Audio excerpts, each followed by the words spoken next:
We begin with the breaking news out of Toronto, where a Delta Airlines flight arriving from Minneapolis has crashed on landing. That's according to the FAA. You're looking at live images from Toronto's Pearson Airport.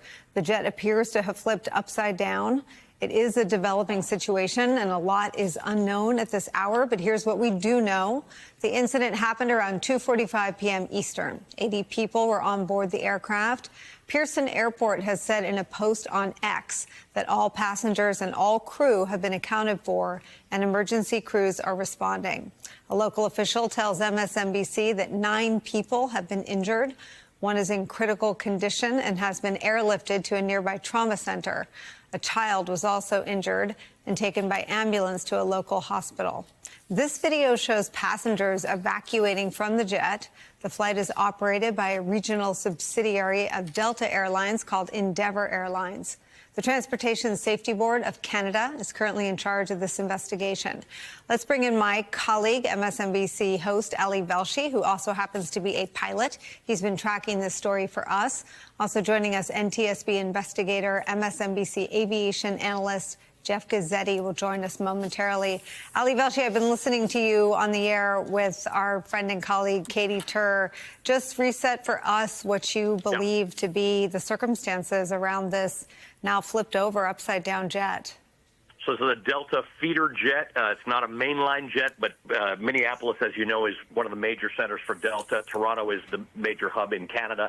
It was on its way in. It was completely full. It's got 76 seats on that plane, two people in the cockpit, a pilot and a co-pilot, and 2 crew. So that was a full complement, which is typical of planes coming into Toronto. The issue is the weather in Toronto has been very bad. It's had 2 back-to-back storms, 3+ feet of snow on the ground. I mean, I've had family sending me pictures for the last several days of just snow, which Canadians don't do because they're used to snow. Plane came in. The landing speed's about 150 miles an hour, so think about that. Plane seems to get to the ground at 150 miles an hour. Now, if it flips over at 150 miles an hour, it probably wouldn't look the way it looks right now. It would probably be destroyed. So something happened. The pilots figured out something. The plane then seems to have flipped over. Now, what we don't see is landing gear, so we don't know whether the landing gear failed, the landing gear broke, the landing gear wasn't open, or could it be that the winds are very high? The plane could have caught some wind as it was landing. The snow, the banks along the runways have been cleared, but the banks along the runways have a lot of snow. So that sometimes happens. You hit some snow and then you go over, or snow blows onto the runway and becomes ice. The plane gets to the ground. Most people get off. There are 9 injured. Some of those injuries are supposedly to do with the weather, because it's minus 4 degrees Fahrenheit in Toronto. But the 2 who have been sent to hospital, one is a child by land ambulance. There are very, very good children's hospitals in Toronto. It's a children's hospital center, really, for Canada. The other one was medevac to a trauma center. Again, that's because Toronto is a very heavily trafficked city. It's got excellent trauma hospitals, but it would be more standard to put somebody on a helicopter and in 5 minutes be at a trauma center. So that's what we're looking at right now. We are told that the critical injury is not life-threatening, which is great news if true. But amazing to look at these pictures, to see an upside-down plane on a runway, a jet, and understand that maybe 9 people are injured, and we're hoping it's not more than that. A lot of questions. The airport's closed right now. There were winds gusting up to 27 miles per hour, which would be entirely manageable for a CRJ 900 like that. That would not be winds that would necessarily cause it to flip. And the kinds of planes I flew, if you had 27 mile per hour gusts, I wouldn't fly. But that's not in and of itself the danger. Whether the wind caught it and the wing caught some snow, or there was ice on the runway, it might be in concert with other things that the wind was a factor. But the weather is definitely a factor there. There's a lot of snow, to the extent that even the city of Toronto has said it might take weeks to get that city cleared of the snow that it's got right now. So the weather is probably the most likely factor at the moment. Ali, do we know if there were cancellations in and out of the airport at the time of this incident? I don't know yet, and I know this plane was coming in a little bit late, and it showed as delayed. Typically, when there is the kind of weather you've got in Toronto like this, you see departure delays because they're de-icing all the planes. When it's that cold, they have to de-ice the planes. So you'll see an airport. It's like an airfield. It's like a much bigger than a football field, just full of planes waiting to take off. So you often have departure delays. We did not know of any incoming delays. I've seen some questions raised on social media about should the airport have even been open. It's important to remember this is Canada's biggest airport. It's a major hub, not just for Canada, but for international flights and for American flights. So pressure on airports to stay open it tends to be high. Whether that's a good thing or a bad thing, airports tend not to close. Even after DCA, after that plane crash at Reagan National, remember one of the first things they announced is they'll be open at 11 o'clock the next morning. So the airport is now closed, by the way. It's fully closed because they need to investigate, and they need to make sure that if it was weather or wind, or they surmise that it might be, these investigations take a long time. They want to make sure this doesn't happen twice. So I don't know that there were delays coming in. I know there were delays getting out. Jeff Gazzetti joins us as well. Jeff, just pick up where Ali has left off about what questions you have as an investigator. Well, it really is striking to me that we have yet another major airline event. And this one appears to be very serious because it's lying upside down without its wings. So you know something very traumatic must have happened. And it is really a miracle that there were no fatalities.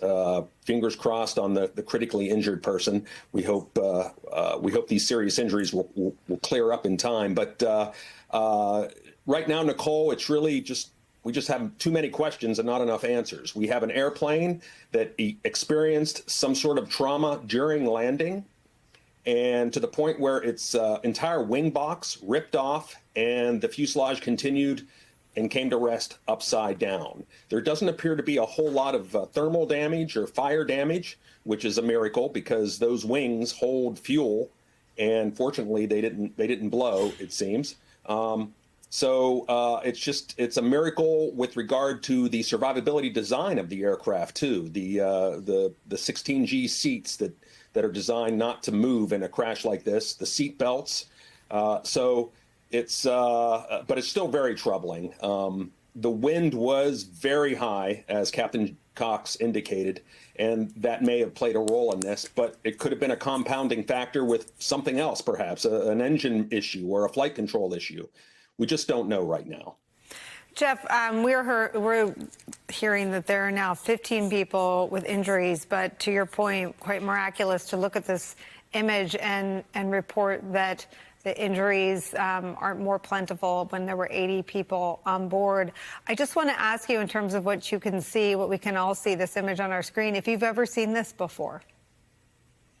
Yes, I've seen numerous accidents, some involving smaller business jets, others involving larger transport category airplanes. For example, you had the Asiana 777 landing at San Francisco about, must have been 10, 12 years ago, where that airplane coming into San Francisco hit the seawall and began to tumble and ended up upside down, but its wings were attached.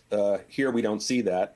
I recently investigated an accident involving a Bombardier type of airplane where it left the runway for suspicious reasons, perhaps a crosswind, perhaps a nose landing gear steering problem upon touchdown. That could cause an airplane to come off the runway, strike something, and flip over. But it really, until we see video, and I'm sure there is video of this airplane making its approach, we really don't know the sequence of events here yet.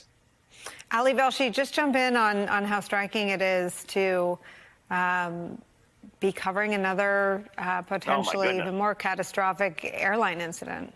I mean, this one certainly looks catastrophic. That's the amazing part of it, to look at this, what the pictures that we're looking at, and not know that anyone has perished in this. Again, I want to remind everybody, this is the Bombardier. The CRJ 900 is made by Bombardier. Bombardier is now made by Mitsubishi, but it used to be a Canadian company. This plane was made in Canada. They're generally speaking very safe planes unto themselves, and they are, planes. Passenger planes are meant to think about crashes. However, the plane went over. One of the first images you saw was fire trucks moving in, because the fuel is in the wings. And when you crash a plane, if you're in a plane, one of the first things you think about is, if that plane were to crash, how do you not make it also be a fire? Because if anybody survives it, the thing that can really get you is the fire. So you see that's being sprayed with foam. It was being sprayed with foam as passengers were getting off. Toronto has had a major crash many, many years ago. It was an Air France flight Everybody got off of that as well, by the way. That was remarkable. The crew did an amazing job. The flight attendants got everybody off in a calm and safe fashion. So Toronto has a great deal of experience with running a safe airport. They were on it very fast. But one of these things is once that plane's upside down, you don't know what's going on. This plane came in at 150 miles an hour. That's roughly the speed at which a plane has to land. Now, when there are gusting winds, the pilot, upon landing that plane, in the seconds before they land, they've got to play with that throttle and that power and their steering and their rudders to keep it on track. And sometimes you have to add power, and sometimes you have to take power away. It's really the most complicated part of flight. People don't think about it. It's the part where you're on your phone, you've told people you're landed, you're undoing your seatbelt.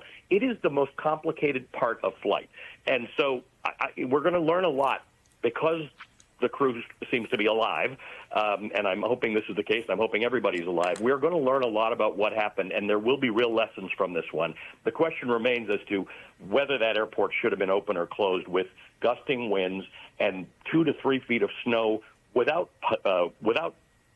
shoveling that snow, without moving the snow out of the way, which means the banks of the runways may have had more snow than they should have. So what happened with the wings? It's hard to tell. Was that because the wings clipped some snow? Was that in the turnover of the airplane?